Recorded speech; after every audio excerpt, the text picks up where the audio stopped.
Black चादरों और revolutionary slogan से पहले एक अलग ईरान था। ये शाह मोहम्मद रेजा पहलवी का ईरान था। सोचिए जरा 1970 के दशक में तेहरान, मिनीस्कर्ट्स में औरतें सड़कों पर चलती थीं, कैफे से वेस्टर्न म्यूजिक बजता था। शाह एक पावरफुल मोनार्क जिसका यूनाइटेड स्टेट्स से क्लोज कनेक्शन था, अपने देश को मॉडर्न एरा में धकेल रहा था। उसने इसे व्हाइट रेवोल्यूशन कहा। यह स्वीपिंग रिफॉर्म्स का एक प्रोग्राम था। जमीन को रीडिस्ट्रीब्यूट किया गया, औरतों को वोट देने का हक दिया गया, देश तेजी से सेकुलराइज हो रहा था, अपने वेस्टर्न एलाइज की तरह बन रहा था। ऊपर से ये प्रोग्रेस जैसा लगा, ऐसा लगा जैसे देश एक ब्राइट मॉडर्न फ्यूचर की तरफ तेजी से बढ़ रहा है, अपने पुराने पास्ट को पीछे छोड़ते हुए। लेकिन आपको पता है, मॉडर्निटी के इस ग्लॉसी लुक के नीचे एक गहरी नाराजगी पनप रही थी। शाह के रिफॉर्म्स जो वेस्ट में सेलिब्रेट हुए, उन्होंने ईरानी सोसाइटी के एक बहुत बड़े हिस्से को एलियनेट कर दिया। ट्रेडिशनल क्लर्जी, कंजर्वेटिव जमींदार और बाजार के मर्चेंट्स को लगा कि उनकी लाइफस्टाइल पर हमला हो रहा है। उन्होंने तेजी से हो रहे वेस्टर्नाइजेशन को प्रोग्रेस नहीं, बल्कि अपनी इस्लामिक पहचान के साथ धोखा समझा। शाह का रूल भी बहुत ऑटोक्रेटिक था। उसकी सीक्रेट पुलिस, खतरनाक सैबक, अपनी क्रूरता के लिए बदनाम थी। असंतोष को कुचल दिया गया, पॉलिटिकल अपोनेंट्स को जेल में डाला गया, टॉर्चर किया गया या वे बस गायब हो गए। इसने गुस्से का एक बारूद का ढेर बना दिया, एक खामोश गुस्सा जो जलने के लिए एक चिंगारी का इंतजार कर रहा था। ईरान के बड़े ओनियल रिजर्व से आ रहा पैसा इस बदलाव को बढ़ावा दे रहा था। ईसो ने स्काईस्क्रेपर्स, हाईवेज और एक पावरफुल मिलिट्री बनाई, लेकिन ये दौलत बराबर से नहीं बंटी थी। एक छोटा सा एलीट ग्रुप जो पहलवी डायनेस्टी से क्लोजली कनेक्टेड था, बहुत अमीर हो गया। वहीं लाखों आम ईरानी पीछे छूट गए, गरीबी और महंगाई से जूझते हुए। अमीरों और गरीबों के बीच का गैप एक खाई बन गया। इस इकोनॉमिक असमानता ने धार्मिक और पॉलिटिकल असंतोष की आग में घी डाला। लोगों ने शाह के परिवार और उनके दोस्तों को लग्जरी में रहते देखा, जबकि वे मुश्किल से गुजारा कर रहे थे। ये सिर्फ एक इकोनॉमिक प्रॉब्लम नहीं थी, ये एक मॉरल प्रॉब्लम थी। तो एक देश चौराहे पर खड़ा था। एक रास्ते पर शाह का विजन था, एक secular pro western monarchy, America के साथ जुड़ा एक रीजनल पावर हाउस। दूसरे पर इस्लामिक कंजर्वेटिज्म और एंटी इंपीरियलिस्ट सेंटिमेंट की एक बढ़ती हुई पावरफुल अंडरकरेंट। शाह खुद को एक मॉडर्नाइजर मानता था, एक राजा जो अपने लोगों को 20वीं सदी में ले जा रहा था। लेकिन उसके कई सब्जेक्ट्स के लिए वह वेस्ट का एक कठपुतली था, एक अत्याचारी जो उनकी कल्चर और उनके धर्म को मिटा रहा था, एक ड्रामेटिक, हिंसक और दुनिया बदलने वाले टकराव के लिए मंच तैयार था। सवाल ये नहीं था कि एक्सप्लोजन कब होगा, बल्कि कब होगा। चिंगारी एक ऐसे आदमी के रूप में आई जिसे सालों से देश निकाला दिया गया था। उसका नाम अयातुल्लाह रूहुल्लाह खुमैनी था। अपने देश निकाला से पहले इराक में और फिर फ्रांस में खुमैनी का संदेश ईरान में कैसाइट टेप पर तस्करी करके भेजा गया। उसकी आवाज राइचस गुस्से से भरी हुई थी, लाखों लोगों के दिलों में गूंज उठी। उसने सोशल जस्टिस, नेशनल इंडिपेंडेंस और इस्लामिक वैल्यूज की बात की। उसने शाह को अमेरिकी साम्राज्यवाद का एक भ्रष्ट एजेंट, एक ग्रेट सैटन कहा। वह शाह के बिल्कुल उलट था, पवित्र, एसेटिक और समझौता न करने वाला। वह रेजिस्टेंस का प्रतीक बन गया, एक क्रांति का आध्यात्मिक नेता जो अब उबलने वाली थी। विरोध प्रदर्शन 1978 में शुरू हुए। पहले वे छोटे थे, लेकिन शाह की सरकार ने क्रूरता से जवाब दिया। हर क्रैकडाउन, हर मारे गए डेमोन्स्ट्रेशंसकारी के लिए हर अंतिम संस्कार केवल और गुस्सा बढ़ा और बड़े डेमोन्स्ट्रेशंसों का कारण बना। हिंसा का चक्र बढ़ गया। जल्द ही लाखों लोग सड़कों पर थे, शाह को मौत और अल्लाह अकबर चिल्ला रहे थे। तेल श्रमिकों ने हड़ताल कर दी, अर्थव्यवस्था को पंगु बना दिया। सेना जो शाह की शक्ति का आधार थी, ढहने लगी। सैनिकों ने लोगों पर गोली चलाने से इनकार करना शुरू कर दिया और कई तो डेमोन्स्ट्रेशंस कार्यों में शामिल भी हो गए। शाह जो कभी अजेय लगता था, अब अकेला और शक्तिहीन था। जनवरी 1969 तक स्थिति असहनीय थी। शाह कैंसर से बीमार और अपने पश्चिमी सहयोगियों द्वारा छोड़ दिया गया था, जो अब उसे एक बोझ मानते थे। उसे उस देश से भागने के लिए मजबूर किया गया जिस पर उसने लगभग 4 दशकों तक शासन किया था। उसने ईरान को आधिकारिक तौर पर एक छुट्टी कहा जाने वाला छोड़ दिया, लेकिन हर कोई जानता था कि वह कभी वापस नहीं आएगा। उसके जाने पर देश भर में उत्साहपूर्ण जश्न मनाया गया। ये फारस में 2500 साल की राजशाही का अंत था। लोगों ने जीत हासिल की थी। उन्होंने एक राजा को उखाड़ फेंका था, लेकिन आगे क्या होगा? देश अनिश्चित भविष्य और खारिज अतीत के बीच डगमगा रहा था। सिर्फ 2 हफ्ते बाद अयातुल्लाह खुमैनी ने अपनी विजयी वापसी की। लाखों लोग तेहरान की सड़कों पर उसका स्वागत करने के लिए खड़े थे। यह अविश्वसनीय ऐतिहासिक महत्व का क्षण था। निर्वासित मौलवी अब ईरान का डी फैक्टो नेता था। उसने तेजी से सत्ता को मजबूत किया, एक नया राजनीतिक सिस्टम स्थापित किया, इस्लामिक रिपब्लिक। ये एक थियोक्रेसी थी, सरकार की एक प्रणाली जहां अंतिम अधिकार पादरी के पास था, जो वेलिते फकीह या इस्लामिक न्यायविद की संरक्षकता के सिद्धांत द्वारा निर्देशित था। कुछ क्रांतिकारियों द्वारा रखा गया एक धर्मनिरपेक्ष लोकतंत्र का सपना जल्दी ही बुझ गया। क्रांति को अपना नया और निरंकुश नेता मिल गया था।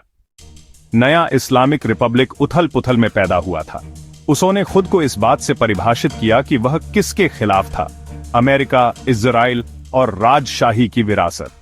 यह पश्चिमी प्रोटेस्टी रुख नवंबर 1969 में तेहरान में यूनाइटेड स्टेट्स एम्बेसी पर कब्जे के साथ चरम पर पहुंच गया, जहां 52 अमेरिकी राजनयिकों को 444 दिनों तक बंधक बनाकर रखा गया।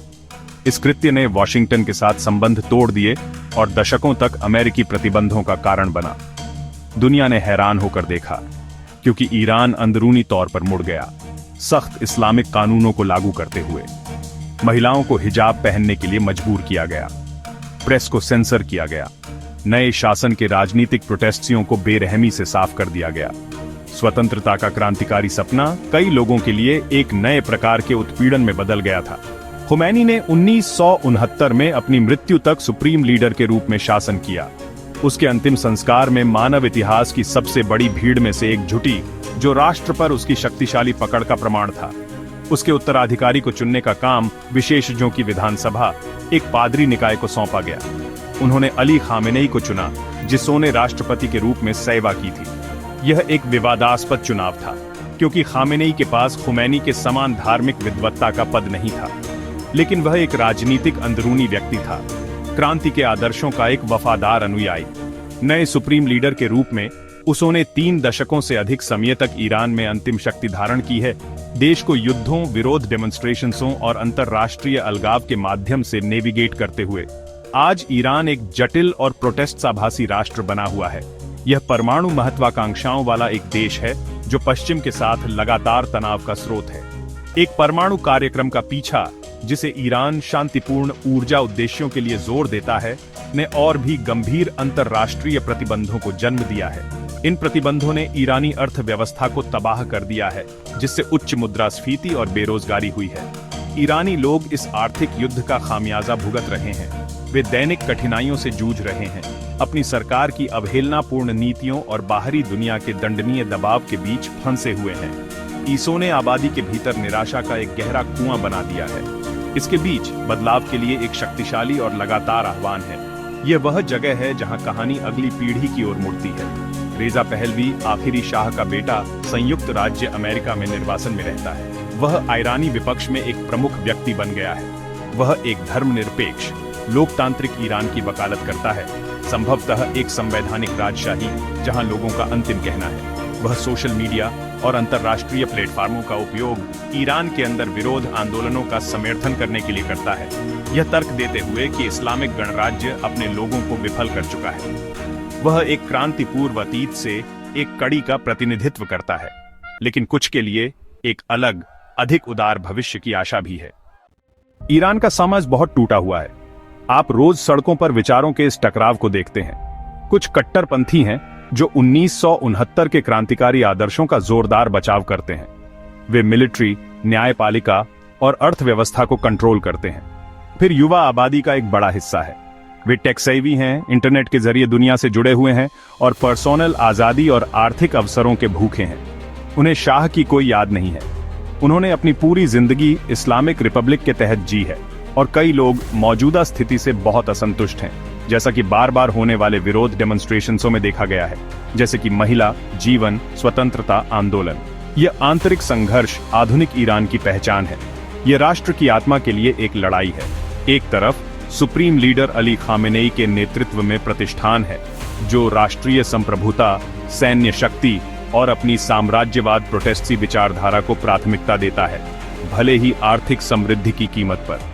दूसरी तरफ एक बेचैन आबादी है, खासकर महिलाएं और युवा लोग, जो अधिक सामाजिक स्वतंत्रता, बेहतर शासन और वैश्विक समुदाय में फिर से शामिल होने की मांग कर रहे हैं। वे नौकरी चाहते हैं, वे अभिव्यक्ति की स्वतंत्रता चाहते हैं और वे एक सामान्य जीवन चाहते हैं, राजनीतिक और धार्मिक प्रतिबंधों की लगातार छाया से मुक्त। एक लोकतांत्रिक भविष्य की आशा एक शक्तिशाली शक्ति है। ईरान के अंदर और बाहर के कार्यकर्ता, जिनमें रेजा पहलवी जैसे लोग भी शामिल हैं, एक ऐसी प्रणाली की वकालत करते हैं जो मानवाधिकारों का सम्मान करती है और अपने नागरिकों के प्रति जवाबदेह है। वे एक नए संविधान, स्वतंत्र और निष्पक्ष चुनावों और एक ऐसी सरकार का सपना देखते हैं जो लोगों की सेवा करे, न कि किसी विचारधारा की। यह उन डेमोन्स्ट्रेशंसकारियों की केंद्रीय मांग है जो शासन को चुनौती देने के लिए अपनी जान जोखिम में डालते हैं। वे जरूरी नहीं कि राजशाही की वापसी की मांग कर रहे हों, बल्कि एक ऐसी सरकार की मांग कर रहे हैं जिसे ईरानी लोगों द्वारा चुना जाए और उनके लिए काम करे, एक सपना जिसे दशकों से टाला गया है। तो ईरान का भविष्य क्या है? देश एक और चौराहे पर खड़ा है, ठीक वैसे ही जैसे 1969 में था। क्या शासन की लोहे की पकड़ बनी रहेगी, या क्या बदलाव के लिए लोगों की लगातार मांग अंततः ईरान के लंबे और अशांत इतिहास में एक नया अध्याय लाएगी? परिणाम अनिश्चित है, लेकिन एक बात स्पष्ट है, ईरानी लोगों की भावनाएं नहीं टूटी है। एक स्वतंत्र और समृद्ध राष्ट्र के लिए उनकी आशाएं, उनकी राष्ट्रीय गौरव की गहरी भावनाएं और एक बेहतर भविष्य के लिए उनकी लालसा इस प्राचीन भूमि के भाग्य को आकार देती रहेगी। दुनिया देख रही है, यह देखने के लिए इंतजार कर रही है कि ईरान के लिए कौन सा दृष्टिकोण अंततः प्रबल होगा।